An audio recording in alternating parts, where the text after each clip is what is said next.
அகிலமெங்கும் உள்ள தமிழ் நேயர்கள் அனைவருக்கும் பரம்பரை ஜோதிடர் உங்கள் மனோ பாலாஜியின் அன்பான வணக்கம். அனைவருக்கும் தமிழ் புத்தாண்டு நல்வாழ்த்துக்களுடன் தமிழ் வருட பிறப்பு இந்த 2026 ஏப்ரல் மாதம் 14ஆம் தேதி தமிழ் வருட பிறப்பு.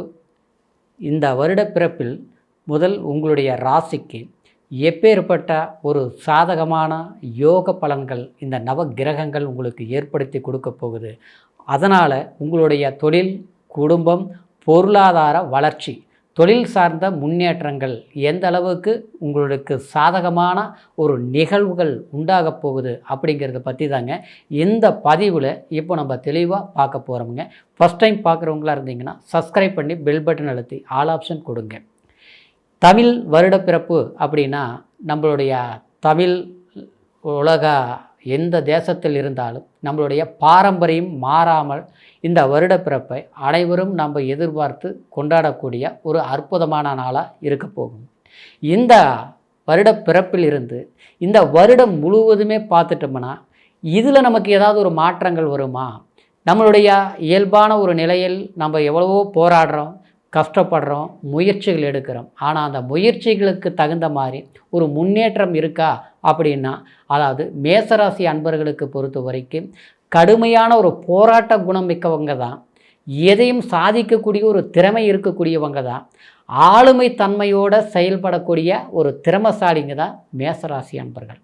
ஆனால் அப்பேற்பட்ட உங்களுக்கு சமீப காலகட்டங்களில் பார்த்துட்டோம்னா சனி பகவானுடைய விரயஸ்தானத்தில் சனி இருப்பதனால விரயங்கள் அதிகரிக்கிறது மட்டும் இல்லாமல் யாருக்கிட்ட அதிகமான அன்பு வைக்கிறோமோ, யார் நம்மளை தேடி வந்து உறவு ரீதியில் அன்பான ஒரு பாசத்தோடு பழகிறாங்களோ, ஆனால் கடைசீட்டில் பார்த்தோம்னா அவங்களாலேயே மேசராசிக்காரர் பாதிக்கப்படக்கூடிய ஒரு சூழ்நிலைகள் எல்லாமே சமீப காலத்தில் அனுபவிச்சுட்ருக்கிறீங்க. அது மட்டும் இல்லைங்க, முயற்சி எடுக்கிறீங்க, அது வேலை சார்ந்த விஷயமா இருக்கட்டும், இல்லை ஒரு பணம் கொடுக்கல் வாங்கல் சம்மந்தப்பட்ட ரீதியாக இருக்கட்டும், இல்லை ஒரு சொந்த தொழில் செய்யக்கூடியவங்களாக கூட இருக்கட்டும், எப்பேற்பட்டவங்களாக இருந்தாலும் நம்மளுடைய முயற்சி தூங்காமல் நீங்கள் யோசித்து அதுக்கு உண்டான முயற்சி எடுத்து அதை சாதிக்கணுங்கிற வைராக்கியத்தோடு செயல்பட்டுருப்பீங்க. ஆனால் அதை செயல்படுத்தின அளவுக்கு சக்ஸஸ் பண்ணிவிடுமா? கண்டிப்பாக இல்லை. எல்லாம் ஓகே, 90% நான் சக்ஸஸ் பண்ணிட்டேன். ஆனால் கடைசீட்டில் 10% சிலருக்குள்ள ஒரே பர்சன்ட்டில் ஃபெயிலர் ஆகிப்போச்சு, வேலையை முடிக்க முடியல. கோடிக்கணக்கில் ஒரு பிஸ்னஸ் எதிர்பார்த்துட்ருப்பீங்கன்னு வச்சுக்கலாங்களே, கண்டிப்பாக எல்லாமே அதுக்குண்டான 6 மாதம் 3 மாதம் எல்லாம் கஷ்டப்பட்டு பண்ணியிருப்பீங்க. கடைசி கட்டத்தில் பார்த்தோம்னா இன்றைக்கி வருமா, ஓகே ஆகுமா, நாளைக்கு ஓகே ஆகுமா அப்படிங்கிற எதிர்பார்ப்பில் தான் காலத்தை கடந்துட்டு சிலருக்கெல்லாம் பார்த்தோம்னா எல்லாமே இனிமேல் எதுவும் நடக்காதாட்டிருக்குது, எல்லாமே முடிஞ்சு போச்சு. அங்கே பணத்தை வாங்கி இங்கே போட்டோம், இங்கே வாங்கி அங்கே போட்டோம், கடைசீட்டில் பார்த்தோம்னா எல்லாமே கடன்பட்டது தான் மிச்சமாகி போச்சு, கஷ்டப்பட்டது தான் மிச்சமாச்சு. ஆனால் நம்மக்கிட்ட அதனால் ஒரு பிரயோஜனம் இல்லை. இப்படிங்கிற ஒரு சூழ்நிலையில் மேசராசி அன்பர்கள் சமீப காலத்தில் வெறுத்து போய் வாழ்ந்துட்டுருக்கிறீங்க. ஒரு பக்கம் தொழில் ரீதியில் தான் பிரச்சனைன்னு, இன்னொரு பக்கம் பார்த்தோன்னா குடும்ப ரீதியில் திருமணம் எதுக்கு பண்ணணும், ஏன் பண்ணணும், வாழ்க்கையில் நிம்மதி இழந்துட்டுமே. ஒன்று பணத்தால் குடும்ப வாழ்க்கையில் சில பிரச்சனைகள் வந்திருக்கு.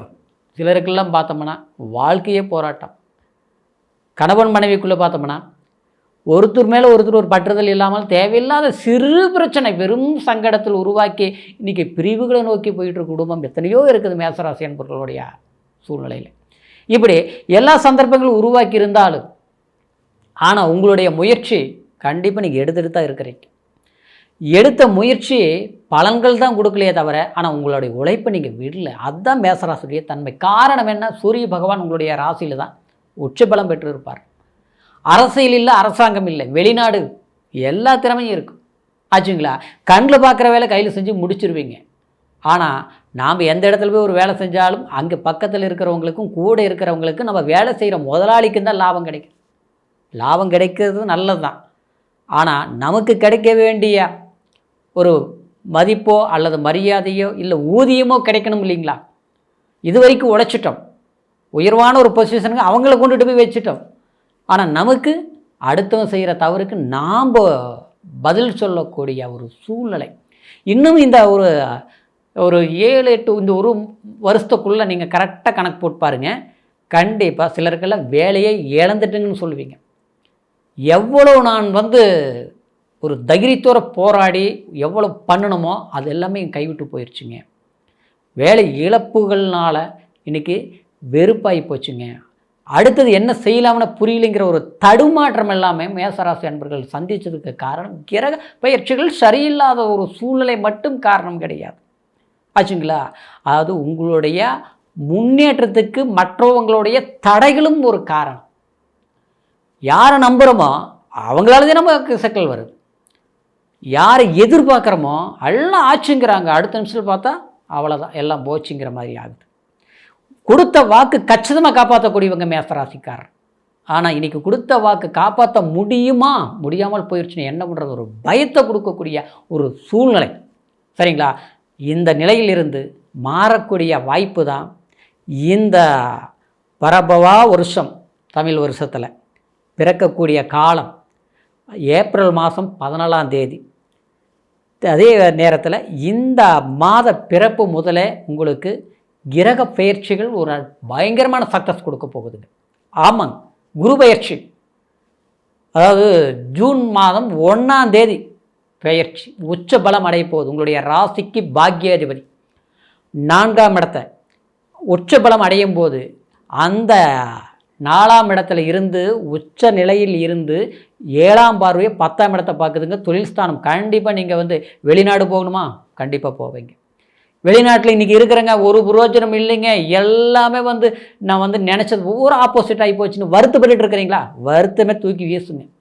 கண்டிப்பாக வேலையில் உங்களால் முடியும், சக்ஸஸ் பண்ண முடியும். அந்த வாய்ப்புகள் வரப்போகும் இந்த வருஷம். அதே சமயத்தில் உங்களுக்கு இந்த ராகு கேது பயிற்சி பார்த்துட்டோம்னு வச்சுங்களேன், டிசம்பர் மாதம் 5ஆம் தேதி உங்களுடைய 11ஆம் இடத்துலேருந்து 10ஆம் இடத்துக்கு பயிற்சி ஆகுதுங்க. அதில் விட ஒரு அற்புதம் என்னென்னு பார்த்துட்டோம்னா, 4ஆம் இடத்துல இருக்கக்கூடிய குரு பகவான் உச்ச நிலையிலேருந்து ராகு 10ஆம் இடத்தை பார்க்குது.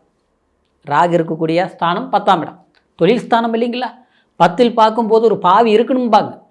10ல் ஒரு பாவி இருக்கிற போது கண்டிப்பாக அது யோகம், ராஜயோகம். தொழிலில் எப்பேற்பட்ட ஒரு வளர்ச்சியும் அடையக்கூடிய யோகத்தையும் அந்த தொழில்னால் வேலையினால், நம்ம ஒரு கவர்மெண்ட் வேலையாக இருக்கட்டும், ப்ரைவேட் வேலையாக இருக்கட்டும், ஏதோ ஒரு பக்கம் போய் நம்ம ஒரு கூலி வேலையை செஞ்சால் கூட நமக்கு அதில் ஒரு லாபத்தை நம்ம அடைய முடியும். சாதாரண ஒரு மனிதனாக இருக்கிறவங்க சக்ஸஸ் பண்ண முடியும். ஆனால் மேசராசி நபர்கள் எப்பவுமே கெத்தானவங்க, ஒரு பொக்கிஷமானவர்கள், ஆளுமைத்தன்மையோடு அதிகார பலத்தோடு செயல்படக்கூடியவங்க. கண்டிப்பாக நீங்கள் சக்ஸஸ் பண்ணுவீங்க. அற்புதமாக இருக்க போகிறீங்க. அற்புதமான காலம் ஏற்படக்கூடிய வாய்ப்பு இந்த அதாவது ஏப்ரல் மாதம் 14ஆம் தேதியிலிருந்து கண்டிப்பாக உங்களுக்கு எல்லா ஒரு அற்புதத்தையும் ஏற்படுத்தக்கூடிய சந்தர்ப்பம், சூழ்நிலைகளும் சாதகமான வாய்ப்புகள் இருக்குதுங்க. முயற்சிகள் எடுங்க, நிச்சயமாக அற்புதமான வளர்ச்சி இருக்கும். இந்த காலகட்டத்தில் சூரிய பகவான் உங்களுடைய ராசியில் உச்சமடைவார் இந்த சித்திரை மாதத்தில். அப்போது அதாவது முருகரை வழிபாடு பண்ணுங்கள். செவ்வாய்க்கிழமை நாளில் முருகர் கோயிலுக்கு போயிட்டு வாங்க. சூரிய பகவானை வழிபாடு பண்ணுங்கள்.